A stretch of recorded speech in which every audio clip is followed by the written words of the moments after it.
Likewise, I stood and was watching from afar. Her parents were muted, observing the whole drama as it transpired. "Good afternoon," I greeted shamefully. "Christopher, good afternoon," she greeted unwillingly, looking from my head to toes. She turned aside and turned back to my toes and saw the tattered footwear I was putting on, and then she smiled. Mr. Henry, who was carefully watching the whole scene, said, "Sharon, please excuse us." "Okay, sir," Sharon said and walked out. "Mary, what is wrong with you?" Mr. Henry yelled. "I have been standing here as you came for some couple of minutes, and what drama are you playing here? Don't you know Christopher anymore? Who is he to you, your age mate?" he asked, being on top of his voice. But Mary proved stubborn. She did not utter a word. "My friend, I'm talking to you." "You better talk before I beat the living hell out of you," Mr. Henry continued. "No, honey, it's not here. Please take it gradually with her. We would hear from both of them after the matriculation and at home," Mrs. Henry pleaded. Mr. Henry was also inclined to his wife's statement. He gave it a second thought, as it was not good to disgrace Mary on her happiest day and more so in the presence of her fellow students. So the issue was postponed for a moment. We proceeded to the matriculation venue, but Mary was no longer happy again. Mrs. Henry was advising her, telling her how she was supposed to behave as do when her friend Sharon came and whispered in her ears. She then said to her mother that she wanted to go and bring some seats, and she left. I also took an excuse from them, saying I was going to ease myself, and I followed her to go and tender apologies for the inconvenience that transpired. But as I was going, I saw a vehicle drive in towards her front and stop. Being parked, some guys came outside, well dressed, and Mary went and embraced one of them. My heart skipped. I widened my eyes to see clearly and be certain. But the anger in my heart couldn't bear it. And standing to face this awful event was the worst thing in my mind. So I decided to come back. As I was coming back, I didn't know where a stone came from and landed on my head. I became unconscious until the following day when I found myself on the hospital bed with bandage perfectly wrapped on my head. The pains were too much. A thought of who sent you was the only thing in my mind. At the hospital, Mr. and Mrs. Henry were passing through pains with me. I was hospitalized for a complete week, but Mary did not come to check on us, nor did she call. I learned pretty well from my mistake. Apparently, life has its way of teaching us a lesson, and indeed, it taught me a lot. I was a big fool to have helped someone I loved, who in turn paid me back with evil. Mr. Henry was very pained. He complained bitterly about his daughter's character, likewise his wife, Anastasia. They both laid the curse on Mary, wondering where she got her awful attitude from. Mr. Henry vowed never to pay a dime on her education henceforth. Making it even more annoying, all her lines were switched off, and no one knew her whereabouts. On Friday of the same week, I regained my strength, and explained the whole thing that happened at the school campus to Henry and his wife. They were very shocked to learn that their daughter was behind the scene and had already gotten herself a new lover in school within a couple of months of being admitted. It was as if she had already gotten herself a lover before they applied to the same school. I was discharged from the hospital on Monday of the following week of her matriculation, and on the same Monday, we traveled back to the village. I wanted to take revenge and asked Mr. Henry to refund the money I had spent on his family, but I gave the notion a second thought, knowing fully well that it wasn't his fault but his daughter's. Therefore, I shunned the idea and prayed to God to help me heal back. Even though Mr. Henry himself asked to pay back what I had spent on his daughter, being half of it, but I asked him not to. On a certain day, 2 days after we had returned from the hospital, someone called me and introduced himself as Mr. Smith. He asked me to forget about the dirty relationship I had with Mary. He made it plain that Mary was naive and didn't know her left from her right while still staying in the village to have had an ordinary me as a boyfriend. He equally set terms and conditions that if I did not back off, he would take off my life. He also told me to send my account number so he could pay back double amount I squandered on Mary and her parents. It was a hard decision to make, however. I inquired from Mr. and Mrs. Henry, and they advised me to follow Mr. Smith's instructions immediately. And I did. Within that same day, in the evening around 5 p.m. precisely, I received an alert of 200,000 naira. I started wondering what business I could begin with the money. Finally, after meeting with Mr. Henry once more, he encouraged me to use part of the money to open a business and keep the remaining balance for myself. I also move on with life and pray to God to have mercy on Mary and enlighten her. Years passed, and Mary could not come home again. She stayed in school with Smith, her school lover, as though they were officially married, as advised by her best friend Sharon. When she brought Smith to her parents one certain time, she said he was the man she wanted to marry, but the parents did not actually like Mr. Smith and asked her not to marry him. But she insisted after meeting her friend Sharon, who told her that the only thing that could make her parents allow her to marry Smith was to carry his baby. That as her parents were committed Christians, they would never opt for abortion but rather allow her to have her way and marry Smith. This advice sounded good to Mary, and her joy knew no bounds as she took all her things and dropped out of school and was now staying with Smith completely. And only less than a month after she stayed with Smith, she had already become an expectant mother. Unknowingly to Mrs. Henry, her daughter plans, she thought meeting with her Catholic mentor, Reverend Father Walter, would make her daughter change her mind. Mrs. Henry met with Father Walter as mentioned, narrated her ordeal, and then the reverend gentleman invited Mary to come over for them to discuss, in fact, that he had had to see her even before. Consequently, when she got a call from her mother that Father Walter wished to have a word with her, she smiled. She had already known intuitively what Father Walter was looking for her for. "It's too late," she said in her mind, "I am already carrying Smith's child." She added but still decided to go and meet the priest, so it wouldn't be as if she disrespected a man of God. "Good morning, Father," greeted Mary. "You're welcome," Father Walter said. "Thank you," replied Mary. "How is school?" "Fine," Mary answered. "But school nowadays is enjoyment," Father Walter remarked jocularly. "See how fresh you look. You don't just look like a student," he added. Mary laughed. "How does a student look?" she asked. "A student, especially the one in higher education, usually look lean, and does not have fresh skin as you have," answered Father Walter. Mary laughed. "I lean more than as I am," she added, "then I will be approaching the kingdom come." Father Walter, in turn, began to laugh. He laughed for a while and then said to Mary, "Yes, Mary the first sent for you because there is a little matter I want us to discuss. I hope all is well?" Mary asked, feigning ignorance of what Father Walter wanted to discuss with her, even though she had known by intuition. "No problem," Father Walter answered. Continuing, the father said, "You see, your mother was here 3 days ago, and she told me of your marriage plan with one Smith. She equally made me understand that you do not have their blessing for the man. Please, note that I am not taking side with them yet, neither am I taking with you.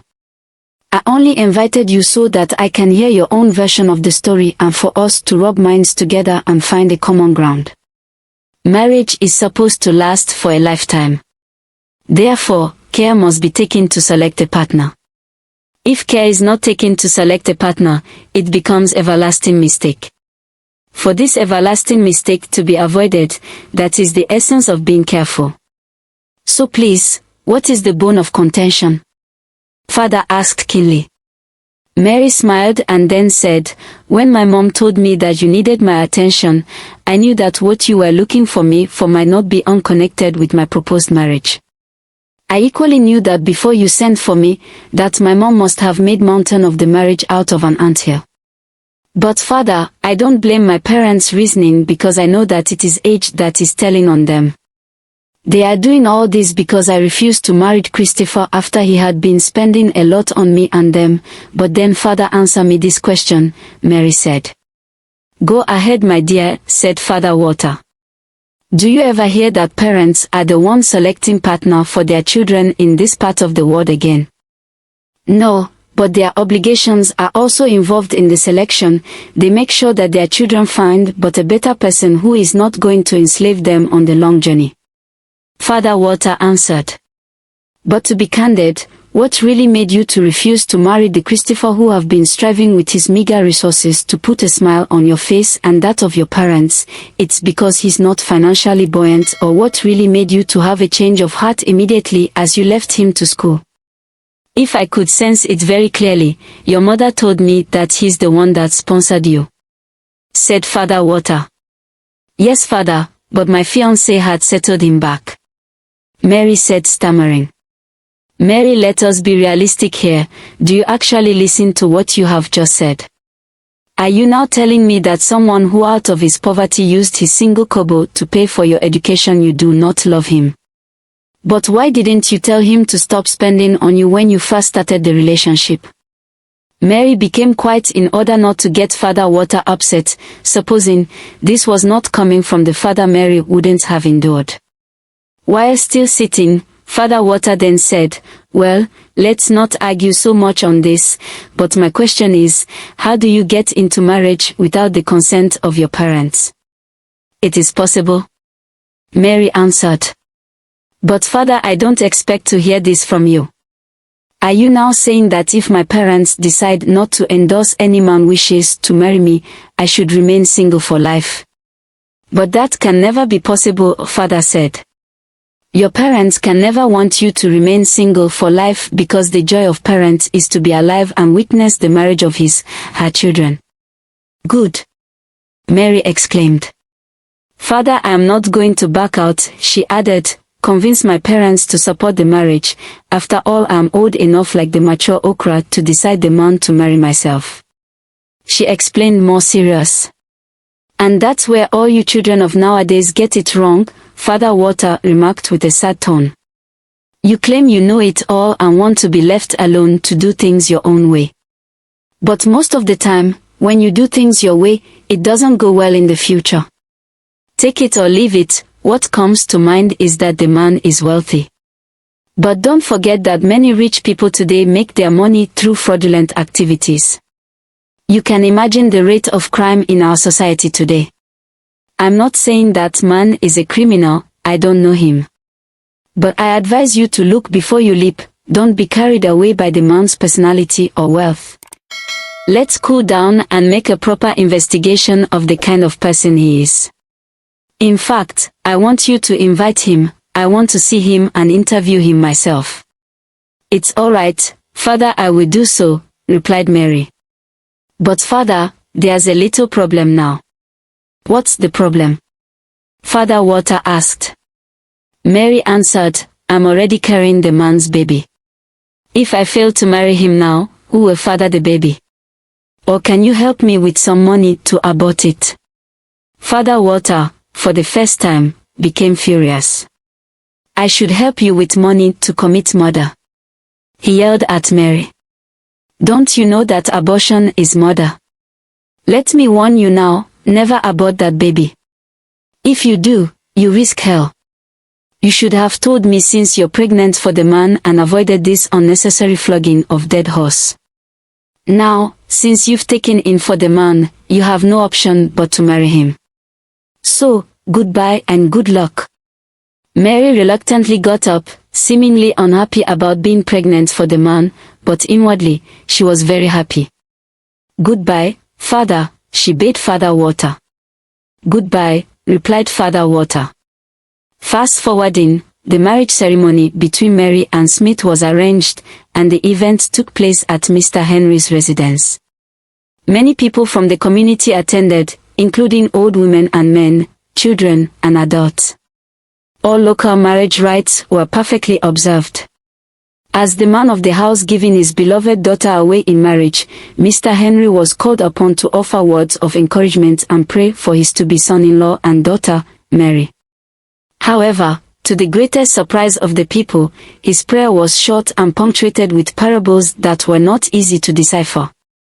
God Almighty, come and see your children, our ancestors, come and see your present-day children, he began. Our fathers have it in parables that a baby doesn't talk while still in the mother's womb. In another parable, it said that a child is never older than the father. If a child claims to be older than the father, who then gave birth to him? All religions on earth preach obedience to one's parents. I never disobeyed my parents, even once. But if any of my children decide to disobey me, I will still wish them well. My daughter, Mary, has found a man she wants to marry. My prayer is that it shall be well with her and her husband. She shall bear for her husband as many children as God has laid in her womb. He ended his words and sat down. The prayer elicited different reactions from the guests, especially those who were not aware of the happenings in the family. This is a wicked way of praying for one's daughter, one guest said. It might be that the girl's parents are late or possibly they had some disagreements in the family over the marriage, another opined. After Mr. Henry finished his words, the necessary demands for the marriage were offered by both the bride's and groom's families. The groom's family brought more than what was expected, even doubling the requirements listed. Everyone who attended the feast ate and had their fill. Food and drinks were so abundant that even dogs were inviting fellow dogs to share in the meal.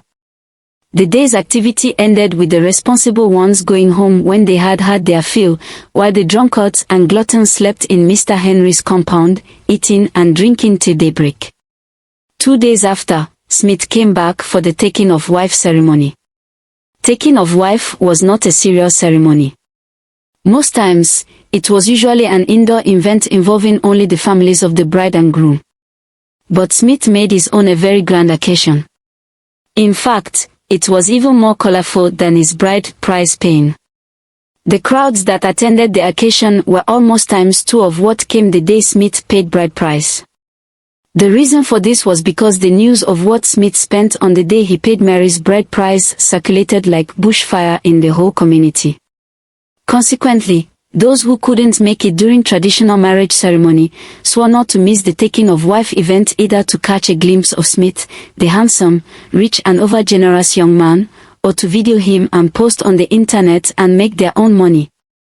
Music commences and those who were arranged for dancing then began to dance, charging the atmosphere, singing melodiously in praise of Smith. Mary and Smith were then asked to take the center stage.